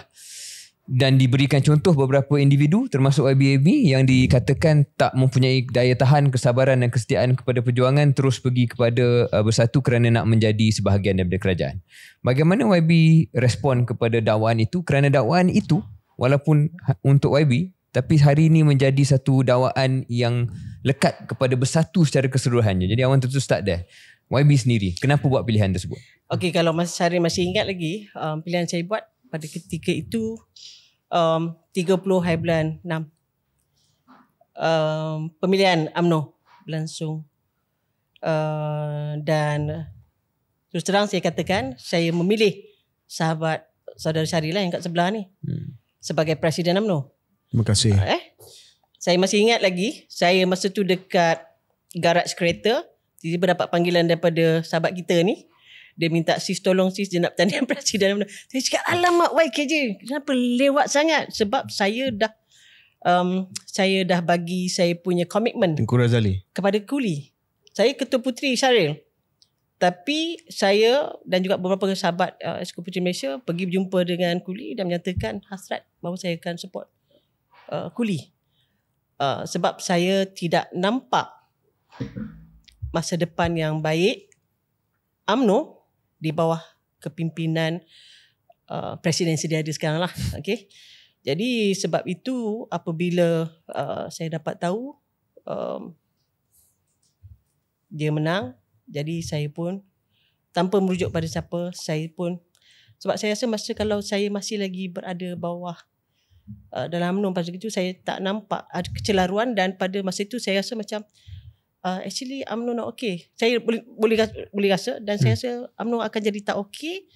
Dan macam mana saya nak bercakap dengan orang kampung, nak bercakap dengan ni. So saya je angkat kaki, as long as saya boleh bagi komitmen saya pada kawasan Parlimen Bukit Tanah. Saya gila Syaril. Masjid Tanah, Kubu Kuat Barisan Nasional, Kubu Kuat UMNO. At one time ahli UMNO separuh daripada pengundi dalam Parlimen Masjid Tanah. Saya gila. Jadi saya tahu apakah natijahnya apabila saya keluar daripada Parti UMNO. Seumpamanya gali lubang masuk dalam itu. I don't care. As long as maksudnya saya tak berada dalam tu. Saya pun tak adalah terfikir macam teruk sekali yang akan saya terima kecamannya. Dan saya rasa masa tu saya macam saya tak boleh nak berpura-pura, saya tak boleh nak ni. Even I lost my good friends because of this. Sampai hari ni saya kehilangan sahabat-sahabat baik, my circle of politician, puteri friends, you know. Nasib baik ada juga sahabat-sahabat yang masih lagi setia. Dia ada kat dalam studio ni Jadi alhamdulillah. Tapi itu bukan satu perkara yang mudah bagi saya. Tapi pada waktu ketika itu, even gambar KJ nak gantung pun dekat sana, saya rasa your operator pun dah beritahu tak boleh nak gantung banner KJ pun. Dan pada ketika 30 hari bulan 6 tu saya cakap ABZ asal bukan Zaid. Sebut pula nama. So maksud kita bagi pada KJ lah. Tapi saya faham dan kita boleh terima penjelasan itu sebagai kami di Keluar Sekejap. Tapi kalau orang UMNO mendengar dan pada ketika kita masih aktif dalam UMNO, ayat yang kita akan kata ialah kenapa tak stay untuk cuba ubah, ataupun YB dah memang anggap tak boleh diubah? Saya tak rasa boleh ubah. Sebab kalau saya rasa boleh ubah, saya akan duduk kat sini jadi KSE, bukan ni KJ, Syarif dan Amy. You know? Akhirnya nasib yang diterima oleh 2 orang sahabat saya ni. I think she proved the point lah. She proved the point lah. Why must I waste my time? Yeah, Okay, why must I waste my time? Saya kan, ya? So tak tahulah mana datang keberanian pada waktu ketika itu. Kadang-kadang benda ni nak buat kan macam you just buat lah. Ya, walaupun bukan saya nak insert kita punya story here KJ, tapi sedikit lah kalau boleh. Mungkin saya lewat lah daripada YB. Bukanlah saya nak pindah parti, tapi untuk menyuarakan sesuatu tu setelah beberapa tahun, walaupun dalam tahun-tahun sebelum pilihan raya saya dah rasa tak selesa, dan mungkin YB awal sikit untuk menangkap trend tersebut lah. Dan akhirnya bila kita nak buat satu keputusan tu memang kena tepuk dada, tanya iman, kerana orang sekeliling kalau kita tanya mereka akan kata jangan buat. Sebab tekanan untuk kekal dalam kapal itu, tekanan untuk kekal dalam status quo tu sangat-sangat kuat. Dan ia akan memerlukan satu keberanian ataupun satu kesungguhan untuk buck the trend. Untuk buat benda yang orang sekeliling akan nasihat against. Ya, sebab saya tak ada halu tuju pun masa tu. I'm lost. Saya tak ada apa. 6 bulan saya tak ada pergi mana-mana. Terus terang dalam tempoh 6 bulan tu ialah dengan hilang kawan, dengan pandangan masyarakat dan sebagainya. So saya punya terapi adalah terus berkhidmat je pada orang Masjid Tanah. Apa pun kau cakap, but I just bekerja lah. Sebab tu saya non-stop, saya bekerja dengan apa juga yang saya ada, kudrat yang ada, dengan peruntukan yang ada, dan we just bantu rakyat. Dan bila selepas 6 bulan saya jumpa Tun Mahathir dan juga banyak lagi lah pimpinan negara. Dalam tempoh 6 bulan tu juga saya pun disunting juga. DAP pun ada juga. DAP amanah dan tapi akhirnya saya memilih untuk bersama dengan Tun Dr. Mahathir di bawah Parti Bersatu. Actually YB just KJ, nak kena ingatkan pendengar-penonton lah. Sebenarnya YB ni bukannya terus pergi ke mana-mana parti. Betul. Tu betul. Point tu kita lupa nak sebut. Ada gap 6 bulan. 6 bulan. Sebab jadi bukannya bila keluar UMNO tu saya nak cari peluang tempat lain. Tak semestinya. Saya nak keluar sebab saya tak nak bersama dalam kapal yang saya tak percaya. Satu. Itu yang YB. Ya, yang keduanya macam saya cakap tadi, gila ke? Sebab masa tu saya dah tak kisah dah. Lepas ni apa nak jadi pun jadilah. Saya tahu saya tak akan dapat lagi menang. Maka kalau petani tak akan menang lagi dah kat Masjid Tanah.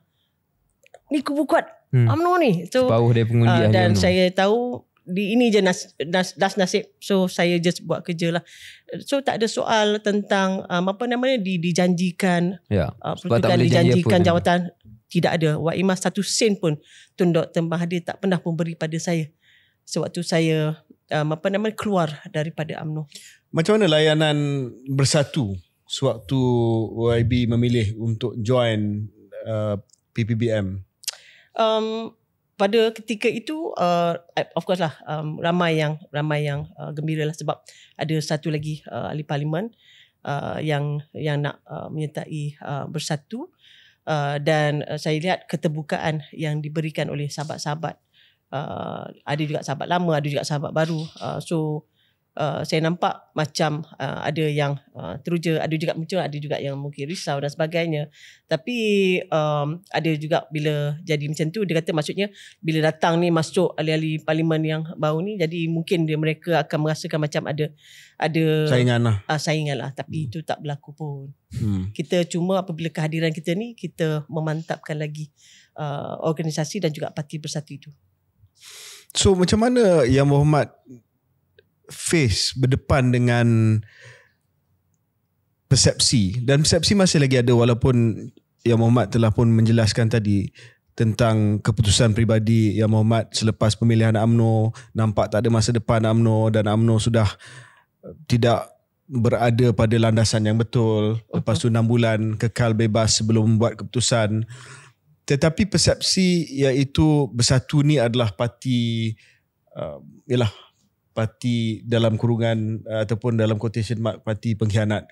Satu, menerima orang yang lompat. Satu lagi sebab apa yang berlaku di Sheraton Move. Saya masa ni yang saya baru kenal betul-betul siapa tu sosok Ketua Pembangkang sekarang, Datuk Seri Hamzah Zainuddin. Memang walaupun masa tu kita duduk dalam MKT bersama, tapi saya jarang dengar suara dia bercakap. Kita dia jarang cakap. So saya tak kenal pun dia Hamzah Zainuddin bagaimana. Tapi lepas saya keluar, selalu mereka ajak datang berbincang dan kita selalu jumpa. Dalam sebulan tu mesti ada 2-3 kali mesti jumpa. So bincang how nak memperkukuhkan agama dan bangsa melalui maksudnya parti bersatu ni lah. Jadi di situ saya nampak peranan yang harus dimainkan. Dan kalau awak nak cakap tu, macam saya dah tanamkan dalam fikiran, awak nak cakap lah. Yang penting kita tahu apa yang kita nak buat. Sebab tu betul saya cakap semangat tu kena kuat. Ada kawan-kawan kita yang tak berapa kuat dan akhirnya sebab it's not easy. Pandangan orang tu kadang boleh jadi depression pun, yes. Ada tak orang Masjid Tanah yang berdepan dengan YB kata, kenapa lompat? Kenapa jadi pengkhianat? Ada, tapi dalam yang maksudnya yang baik lah. Tak adalah macam jerit ke, tak adalah. Yang kalau macam pandangan tu itu biasa. So saya just balas balik dengan senyuman dan juga dengan kerja kuat saya di Masjid Tanah. Saya betul-betul kerja kuat dalam tempoh 2 tahun tu.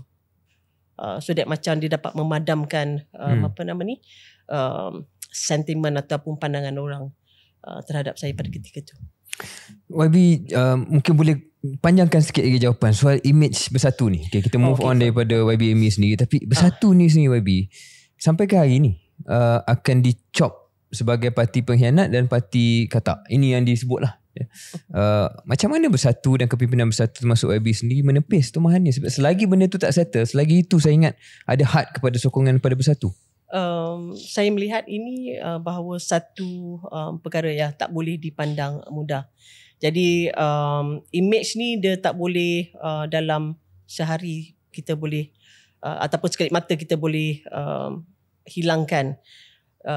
Maksudnya dengan kita harus buat dengan prestasi alih-alih Parlimen Bersatu. Begitu juga dengan kepimpinan bersatu yang harus kita perkukuhkan di akar umbi dengan penerangan-penerangan yang nak kita berikan. Terutama sekali apabila hari ini kalau kita tengok how walaupun dilabelkan macam-macam dalam tempoh 2 tahun dan sebagainya, tapi yang digelar pengkhianat ni lah, yang digelar melompat ni lah yang sebenarnya membantu kemenangan bersatu dalam pilihan raya umum yang lepas.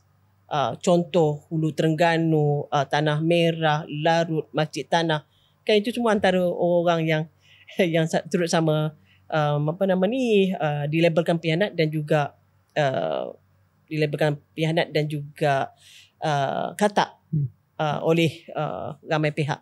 Jadi saya kira kalau kita dapat buktikan hari ini bersatu menjadi wadah ataupun bersatu menjadi pilihan rakyat untuk menyuarakan ataupun untuk menjadi suara bagi perjuangan terutama sekali untuk rakyat Malaysia dalam keadaan yang sangat sukar, ya saya rasa itu dapat memulihkan image maksudnya label pengkhianat itu. YB, mungkin kalau YB boleh panjangkan soalan tersebut ataupun jawapan pada soalan tersebut, iaitu beralih daripada YB-ME sendiri tapi kepada image bersatu secara keseluruhan yang mana masih lagi dicop dengan image katak, masih lagi dicop dengan image parti pengkhianat. Selagi image itu tak dicuci, mungkin bersatu khawatir tidak boleh dapat sokongan yang lebih. Jadi bagaimana kepimpinan bersatu nak respon? Saya rasa itu hanya pandangan semata-mata sebab ataupun saya boleh consider sebagai macam label itu dimainkan oleh pihak-pihak yang tidak senang dengan keberadaan bersatu. Contoh Syaril, why I say this? Sebab kalau label pengkhianat itu menebal terutama sekali macam saya, contoh saya Masjid Tanah, macam mana saya boleh menang? Alhamdulillah menang di Masjid Tanah.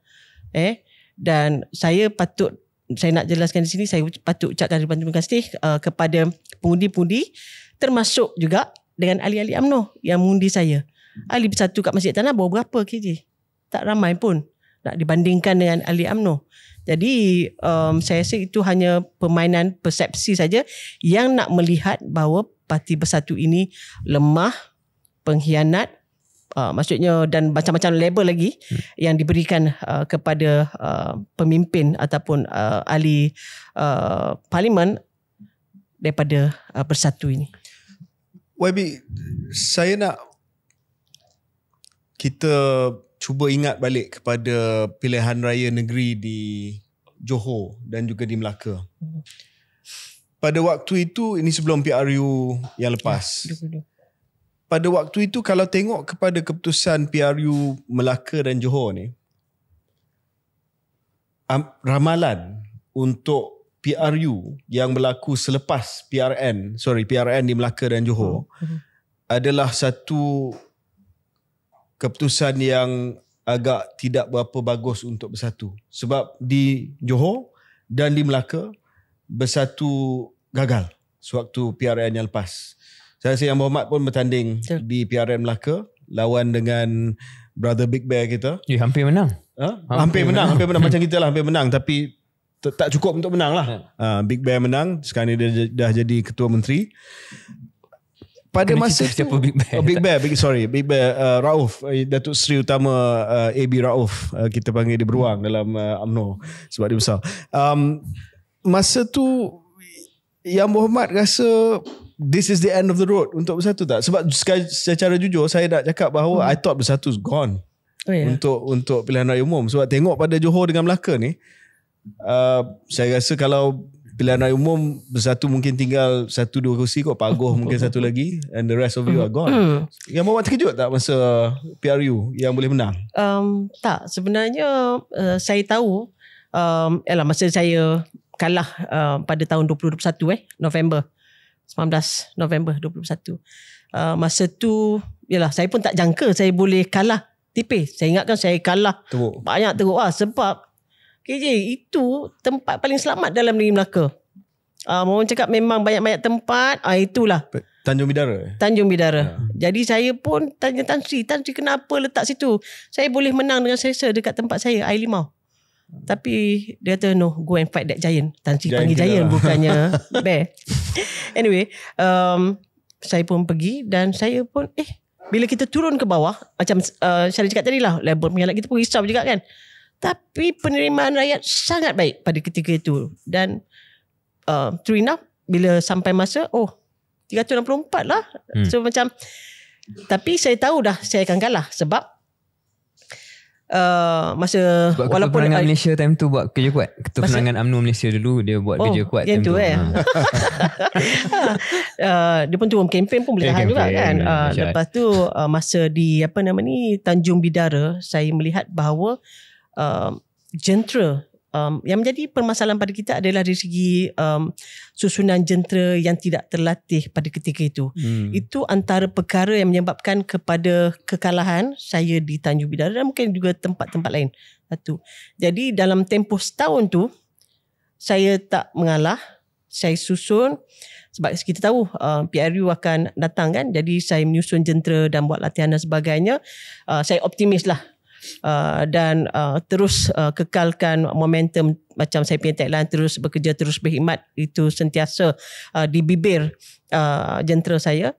Dan akhirnya dalam tempoh tahun, tepat setahun, menang 4,411, which yang satu parlimen kalah semua dun, tapi setahun selepas itu saya menang untuk parlimen Masjid Tanah. Okey Wabi, saya nak buat kenyataan yang panas sekarang ni.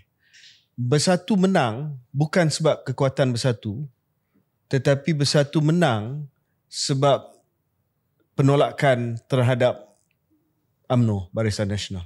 Yang itu pun menyumbang kepada faktor kemenangan Bersatu, dan juga mungkin pada ketika itu jenama Perikatan Nasional yang baru diperkenalkan Perikatan Nasional dan gabungan daripada Bersatu dan juga PAS serta gerakan, walaupun baru tetapi mungkin dengan apa yang berlaku, impak pada seluruh negara pada ketika itu, dan saya rasa ramailah terkejut macam mana KJ pun menjangkakan Masjid Tanah akan kalah. Saya pun dengar Syaril KJ nak diletakkan dekat Masjid Tanah lawan masa tu kan, saya pun tak tahulah, tiba-tiba kena campak pergi Sungai Buloh.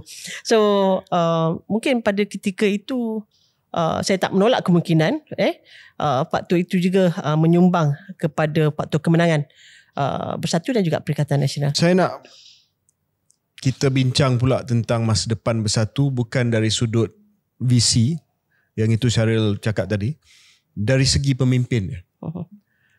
Pemilihan akan berlaku pada tahun ini, bulan 9. So ramai yang juga nak tahu siapa akan memimpin Bersatu. Sebab kalau kita tengok hari ini, jawatan Ketua Pembangkang disandang oleh ahli parlimen daripada Bersatu, yang bukan Presiden Bersatu. Dan ini telah menimbulkan sedikit sebanyak percakapan bahawa di dalam Bersatu ni ada dua pemimpin yang bersaing untuk mendapat sokongan daripada ahli-ahli Bersatu. Dan pemimpin-pemimpin yang saya maksudkan adalah Tan Sri Mahyudin dan Datuk Sri Hamzah Zainuddin. Adakah kita akan melihat satu peralihan pada pemilihan kali ini? Adakah Tan Sri Mahyudin masih akan kekal sebagai presiden? Adakah ini juga menyumbang kepada satu ketegangan dalam Bersatu antara Bersatu original dan Bersatu baru, iaitu kumpulan yang baru saja, bukan baru sajalah, tetapi kumpulan yang join lewat kepada Bersatu? Apa jawapan YB? Saya melihat bahawa Bersatu masih memerlukan kepimpinan Tan Sri Muhyiddin Yassin sebagai presiden. In fact, Tan Sri Muhyiddin Yassin pun pada PAT yang lepas telah pun menyuarakan, maksudnya dia menawarkan diri semula sebagai presiden. Dan saya rasa tidak ada isu pun. Semua orang terima isu itu dan maksudnya semua gembira. Tetapi pada pemilihan yang akan datang, jawatan lain, timbalan presiden, naib presiden, MPT dan sebagainya adalah terbuka. Dan kita tak ada pun buat usul nombor 1, nombor 2 tak dipertandingkan macam parti kawan tu kan. Tapi yang ini tidak. Kita memang kita nak Tan Sri Muhyiddin Yassin untuk menerajui parti ini, sebab kita sedar bahawa parti ini masih lagi perlu sentuhan Tan Sri. Dan Tan Sri pun melihat bahawa perlu keberadaan dia juga untuk memastikan kestabilan, maksudnya pertukaran ataupun pemilihan yang akan datang.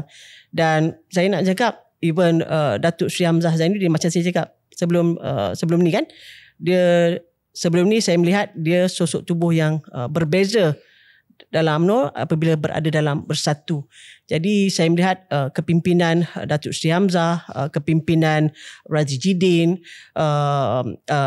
Datuk Sri Aziz bin Ali, Ketua Pembangkang di Selangor, Peja, dan ada ramai lagi yang apabila dapat duduk sebagai pimpinan utama Bersatu, dan mungkin melalui proses pemilihan ini semula akan memberikan satu orang cakap satu nafas barulah kepada Bersatu. Sebab dengan pemilihan je kita dapat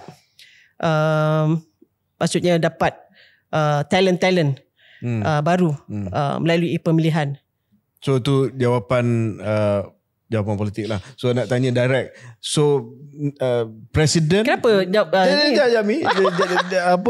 jawatan presiden nampak gaya tak akan ada pertandingan lah, sebab saya tak rasa pun ada. So sekarang ni adalah jawatan timbalan presiden lah. Adakah saudara Datuk Seri Faizal Azumu yang itu sekarang ni menyandang jawatan timbalan presiden akan dicabar oleh Datuk Hamzah ataupun oleh Azmin ataupun 3 penjuru untuk jawatan itu tak boleh tanya saya lah, tanyalah empunya badan. Tak, kena tanya sebab kena tanya juga apa pemimpin kanan dalam satu. Apa yang sedang berlaku dalam saya satu rasa ni. terlalu awal lah sebab kita ni nak berhadapan dengan Kuala Kubu baru dan pemilihan pun bulan 9. Saya tak rasa pemilihan parti tu, kalau kata-kata saya tak ada pun topik untuk pemilihan ni dibincangkan lagi. Tak ada pun secara terbuka dibincang. Saya tak ada ni lah. Setakat ini saya rasa yang itulah saya punya my take tu is timbalan presiden, naib presiden, siapa nak open lah, awal lah kan. Kan I mean ukur baju di badan sendiri. YB sendiri? Saya sendiri. Macam saya cakap belum ni. So YBKJ rasa-rasa saya patut pergi mana? Tak adalah. After this naib presiden. Sekarang ahli majlis pimpinan tertinggi. Naib presiden. Elok ada wanita sebagai naib presiden. Saya suka jawapan.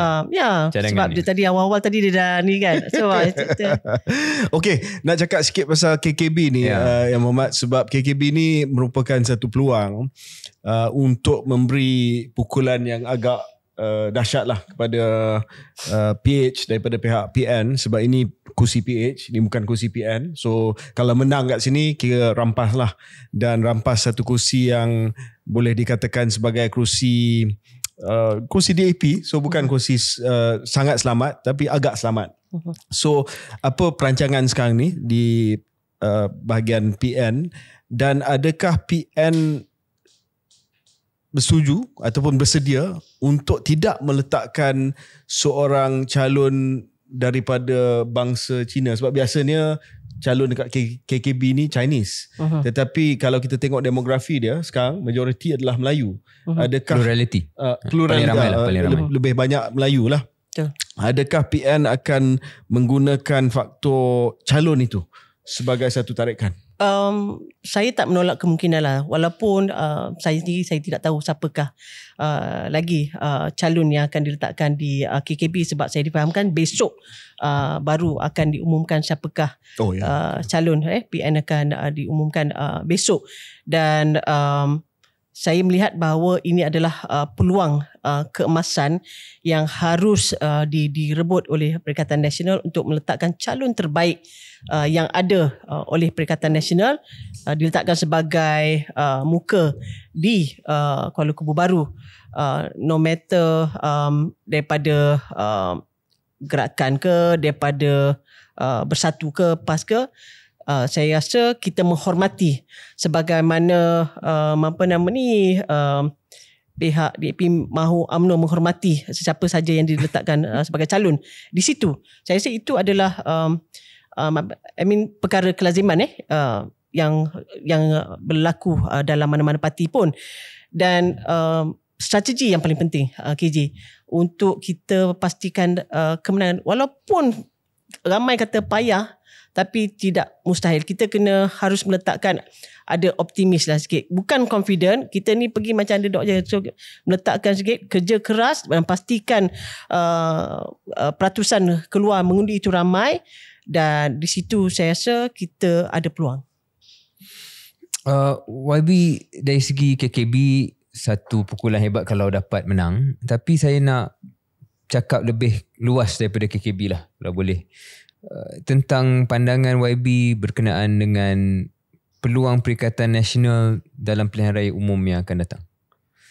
Kerana kita dah masuk ke setahun setengah lebih kurang semenjak Kerajaan Madani ditubuhkan. Tak lama lagi ni, kira 3 tahun lagi. 3 tahun. Adakah kepimpinan Bersatu, walaupun saya dah berikan ulasan pandangan, adakah kepimpinan Bersatu confident sebenarnya bahawa melihat gelombang rakyat betul-betul ada peluang untuk menang pilihan raya umum 16? Kalau kita tengok hari ni apa yang berlaku dengan performance prestasi Kerajaan Madani yang menjadi maksudnya cakap-cakap rakyat di luar sana yang maksudnya mereka tak terjangka begini, maksudnya mereka agak hampa dengan prestasi yang ditunjukkan oleh Kerajaan Madani. Dan tak perlulah saya nyatakan beberapa kementerian ataupun sosok tubuh menteri, tetapi ramai menteri di bawah Kerajaan Madani ini tidak menunjukkan prestasi yang baik, malah mereka lebih cemerlang sewaktu berada di kerusi pembangkang. Apa benda yang mereka nyatakan, mereka suarakan, mereka perjuangkan sewaktu mereka pembangkang, apabila menjadi menteri ianya tidak menjadi kenyataan, malah ada berlaku sebaliknya apabila mereka menjadi kerajaan pada hari ini. Dan di situ Bersatu Perikatan Nasional juga melihat bahawa itu adalah satu advantage kepada kami untuk terus memenangi hati rakyat dengan kerja keras. Dan juga saya setuju perlu dibuat penawaran-penawaran yang baik kepada rakyat supaya, dan juga saya rasa kepercayaan juga perlu ada, Syaril, so that macam mereka percaya dengan apa tawaran yang dibuat, dan bukan hanya setakat sedap-sedap mulutnya, berjanji hari ni saya naik, minyak turun dan sebagainya, ataupun perkara-perkara yang hari ni tak menjadi kenyataan pun. Dan bukan hanya untuk memenangkan ataupun nak menjadi, orang cakap macam just nak menangkan hati rakyat, nak sedap orang dengar supaya dia boleh attract, tetapi kita nak bagi jaminan kepada rakyat ni sesuatu yang kita rasa kita boleh buat. Dan bukan hanya kita kelentong je, sebagaimana hari ni yang netizen, kalau maksudnya kalau PMX dalam social media, saya terbaca banyak dalam social media hari ni semua menyatakan kampaan, sebab apa yang dinyatakan dulu tak sama dengan apa yang berlaku sekarang, bohong dan sebagainya. Jadi kita tak mau label itu, sebab itu sebarang penawaran, sebarang janji yang nak dibuat itu haruslah buat dengan berhati-hati. Dan kita tak nak for the sake of untuk popularity, Syaril, kita boleh cakap je sebagaimana yang telah pun terkena pada PMX kita. Saya tahu soalan ni soalan andaian ya Muhammad, tapi saya nak faham pemikiran Yang Muhammad dan juga ahli-ahli parlimen, pemimpin bersatu tentang dinamika ini. Katalah pada PRU 16 yang akan datang ditakdirkan PN menubuhkan kerajaan. Tetapi pada waktu itu yang menyumbang kerusi yang paling banyak seperti hari ini adalah Parti Islam Malaysia, PAS. Dan sewaktu pembentukan kerajaan itu, dia minta untuk menjadi Perdana Menteri. Katalah dia punya kursi jauh lebih daripada Bersatu ditakdirkan. Ini andaian.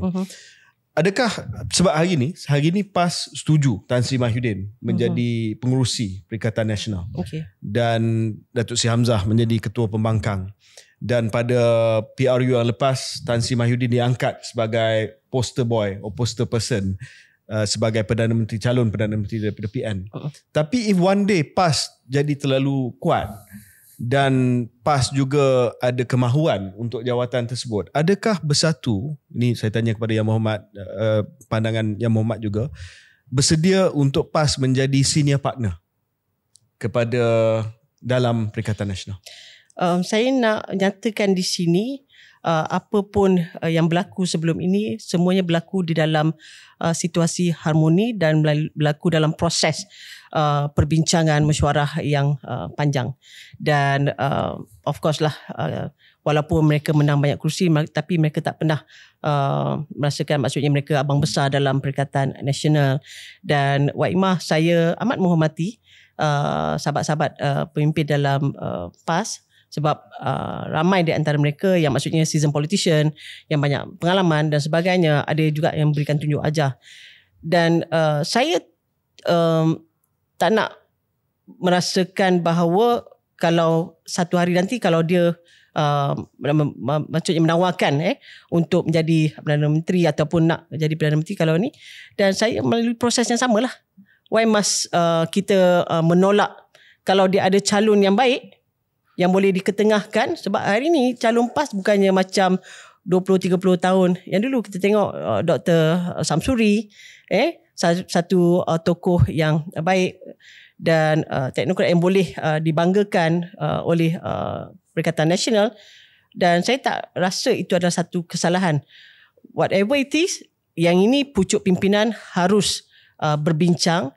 Dan sama juga persoalan dilontarkan dalam Pakatan Harapan dan juga Barisan Nasional. Sekiranya satu hari nanti DAP abang besar menang kursi yang banyak, bagaimana satu hari nanti mereka ingin menuntut sebagai Perdana Menteri Malaysia? Sebab kan tidak ada pun dalam perlembagaan persekutuan. So sama saja, ianya akan berlaku dalam mana-mana parti pun berlaku, haruslah dibincang dan juga secara berhemah dan dalam suasana saya rasa bukan emosi, dan saya yakin dan percaya dengan kebijaksanaan pemimpin Perikatan Nasional, kita dah melalui pelbagai ujian, pelbagai rintangan dan saya yakin dan percaya ia dapat diatasi dengan baik. Last few questions. Satu ialah komen saya YB, mungkin benda ni bila dekat dengan pilihan raya boleh diselesaikan, tapi pandangan saya advantage PHBN lah mereka jelas siapa calon Perdana Menteri mereka. Even Zahid Hamidi pun dah cakap dia akan sokong Anwar dan sokong PH sebagai rakan kongsi dalam PRU 16. So benda tu clear. Selagi PN tak clear, selagi itu akan ada tanda soal yang besar. Tapi itu terpulang pada kepimpinan Perikatan dan juga Bersatu. Kedua ialah YB, pandangan saya dan mungkin YB boleh ulas. Untuk Bersatu menang ni, bukan hanya dia perlukan sedikit undi bukan Melayu. Tapi ada golongan Melayu profesional mungkin yang tidak terlalu sayap kanan, tidak terlalu 3R dari segi pemikiran politiknya. Belum lagi nampak mereka suka pada kerajaan Madani, tak suka pada UMNO contohnya. Mereka inilah yang golongan atas pagar yang masih tertunggu-tunggu untuk ditarik dan dipancing oleh Bersatu. Dan kalau saya boleh kongsi YB, saya bercakap dengan kawan-kawan yang saya anggap dalam segmen tersebut, mereka belum lagi dipancing oleh Bersatu. Belum lagi merasakan bersedia untuk bagi undi pada Bersatu. Dan jika Bersatu betul-betul serius untuk menang PRU 16, mesti dapat 10 ke 15% golongan Melayu yang masih belum tentukan pilihan mereka. Saya sangat-sangat bersetuju dengan apa yang saudara Syahri Hamdan nyatakan sebentar tadi. Sebab saya berada sebagai Ketua Puteri UMNO Malaysia. Pada masa tu sangat sukar. Jadi approach yang kita buat pada ketika itu pelbagai. Kita buat adinda. Nak approach saya, maksud di luar kota, adinda, kita buat macam-macam program untuk tarik the young professionals female ni untuk mereka berada dalam UMNO. Saya rasa approach yang sama juga harus dilaksana dan juga dilakukan oleh pimpinan Bersatu. Dan sebab tu saya nyatakan dia tak boleh nak berpeluk tubuh dah kena sing-sing lengan, turun ke bawah on the ground bekerja, dan tak boleh nak jadi diva. Dan ni nak cerita ni, kita nak cari ni, nak squad around, dan juga harus berdamping dengan rakyat di luar sana, dan tak boleh nak jadi tone deaf. Kita kena maksudnya kita kena tahu apa yang rakyat di bawah sana. Selain daripada berdamping YB, kena ada message dan naratif yang betul lah. Selagi benda tu tak jelas, selagi itu golongan 10-15% ni, dia tu tunggu-tunggu. Thank you Syahri, saya akan bawa your pandangan ni pada pucuk pimpinan parti, dan insyaAllah kita akan cuba buat yang terbaik untuk memenangi hati dan juga kepercayaan rakyat Malaysia, insyaAllah. Ya Muhammad, saya nak mengakhiri sesi yang sangat menarik ini, dan kita telah bincang banyak perkara daripada PAC sehinggalah Bersatu dan juga peranan Perikatan Nasional dalam politik negara. Dengan kita sentuh di mana perbincangan kita pada hari ini bermula. Yang Muhammad kata arwah bapa Yang Muhammad bertanding untuk semangat 46.